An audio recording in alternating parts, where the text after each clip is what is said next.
Emmanuel est ingénieur dans une entreprise de Châtellerault. Séparé depuis 2 ans de son épouse, il négocie d'abord à l'amiable la garde alternée de ses 2 petits garçons. Mais au bout de quelques mois, son épouse change d'avis.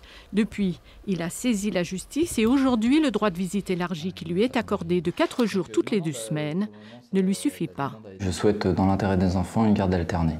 Une semaine, comme ça avait été instauré au début de la séparation. Et je pense que franchement, c'est la meilleure solution aujourd'hui pour que les enfants aillent bien, se construisent bien. La garde alternée lui est refusée parce que la situation entre les époux en procédure de divorce est conflictuelle. La communication avec la mère des enfants est difficile, elle se passe uniquement par mail. Ce père qui appelait ses enfants tous les 2 jours vient de voir ses appels cadrés à 2 heures tous les 10 jours. Les 2 petits garçons sont âgés aujourd'hui de 8 et 4 ans. Comme beaucoup d'autres papas dans le même cas, ce père souffre de la séparation.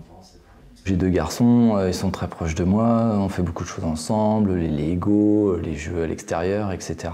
J'ai toujours été très présent, donc il n'y a pas de raison pour que moi je sois évincé et puis qu'ils ne me voient qu'un week-end tous les 15 jours, quoi.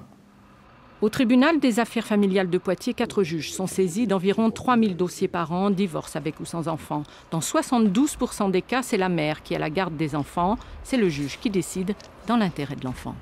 Nous, avocats, on défend un jour une mère et puis un autre jour un père. Donc effectivement, on fait toujours en fonction évidemment de l'intérêt quand même de nos clients, mais aussi de l'intérêt des enfants.